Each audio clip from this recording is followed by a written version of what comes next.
It was the Really? craziest couple of weeks of all time. This market is it's interesting to say the least, but a market that has continued to move up and up and up and up, other than the last 2 days, which is, I certainly think, been some form of shock and awe. It's been crazy, and people are beginning to wake up, I think, to what's happening around the globe, and are more concerned about value, keeping their money in dollars, which seems more like a melting ice cube these days than a currency. Well, it's gone up, what, 66% this year, and then it dropped 6.3%, and people are kind of freaking out. But that's just a slight correction on a massive increase over the year. Totally, it is, and in many ways, however, it's a very, very, very big move. In fact, it fell by 5.7%, as you said. It's the making it the largest one-day drop in 12 years. It's called this is a 4.5 sigma move, which is just a fancy way of saying that such a large move only happens one out of every 240,000 days in a normal world.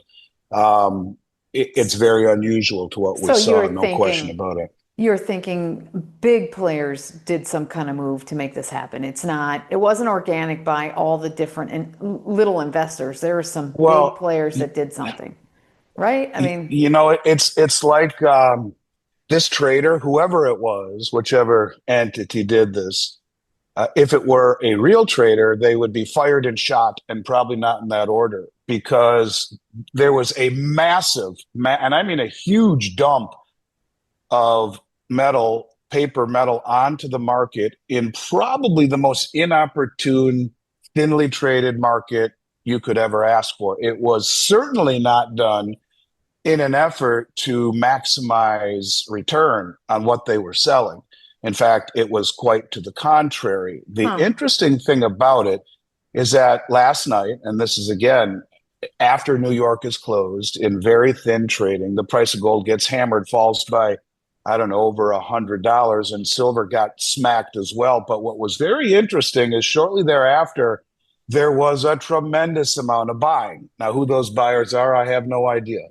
But I can tell you that silver actually went positive, and gold pared back the majority of its losses. Now, you could call that short covering on older commercial bank positions. You could call that, as Jim Sinclair, my old friend, God rest his soul, used to say, MOPE, management of perception economics, at a time when things are crazy around the globe, and Europe is yelling at us for what's happening with our dollar. With again, we're seeing problems with the regional banks, and all of a sudden we're beginning to see stress in the system with the overnight repo market, and all primarily centered around commercial real estate, but also exposure to failing private equity firms that are also closely tied to the banks. There's all of this stress happening, and at the same time, we're getting all sorts of publicity in Reuters and Bloomberg and in all of the mainstream media talking about the allure and the positivity of gold. And I think you have some very large players who don't like that very much, whether they be trying to cover their positions, whether they be trying to accumulate, whatever it is. This was a coordinated drive-by shooting in the most inopportune possible time to maximize return on the sale. This is not how normal markets behave, and nor how anyone with half a brain, even one brain cell, would sell a position that large by dumping it all at once when New York is closed in an effort to maximize the downside effect. But there was someone on the other side waiting to scoop up a large portion of it. Again, the physical buying and the paper market are wrestling, and I think it's very difficult to win this paper game when the physical market is as serious as it is, as to take possession in a falling market. Well, when the gold is up by 66% for the year, that's just a small correction. So, but to them, it was probably a major dump. I mean, they're going to have to do a succession of dumps like this. And I don't think the appetite in the environment is right where they're going to get this to hold. Well, they haven't been able to. But again, to To see a market that had moved up where we blew through 2000, never retested it, blew 3000, never retested it, blew through 4000 and still yet haven't retested it, we might. To see a pullback of 20%, 30%, even within the context, and as you eloquently mentioned, silver up almost 70%, gold up over 60. Yeah, to see a correction is normal. Markets don't go straight up, no matter how bullish, and there are far-reaching consequences for gold going so much higher. The fundamentals behind gold's rally are only intensifying. They're not getting any better. That's right. But That's the point. when you have a market, Sarah, that's been established for years based upon paper promises and very little delivery requests, it's easy to play the game. But when all of a sudden confidence collapses in the promises of delivery and in the future, and redemption requests exceed rolling over the contracts into the future, you have a problem. In other words, people say, give me the metal now. And what we've seen for the better part of almost 3 weeks is something called backwardation. And backwardation is something you rarely see in silver. What it means is a normal market behaves in a condition called contango.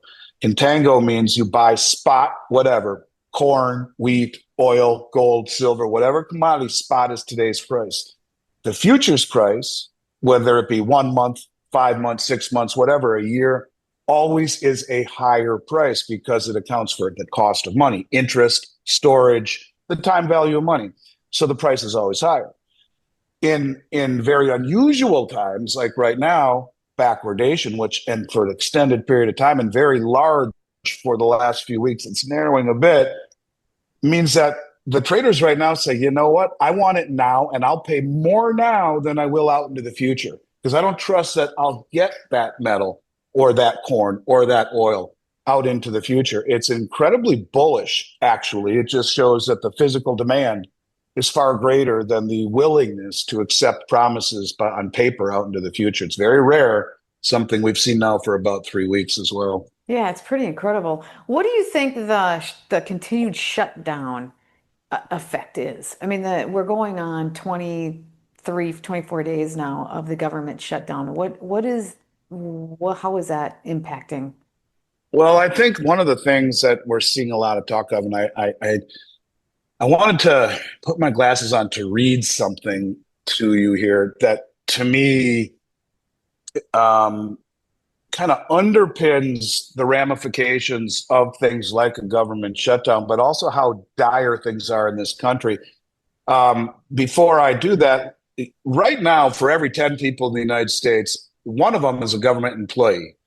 5 of them are unemployed, and 4 have productive jobs. That means 4 out of 10 people produce everything, and everyone else just consumes. Now, some of these people are retired, and some of them are too young to work. But the point of it is that we don't have many people pulling the wagon. And when you talk about government jobs, they're not producing anything.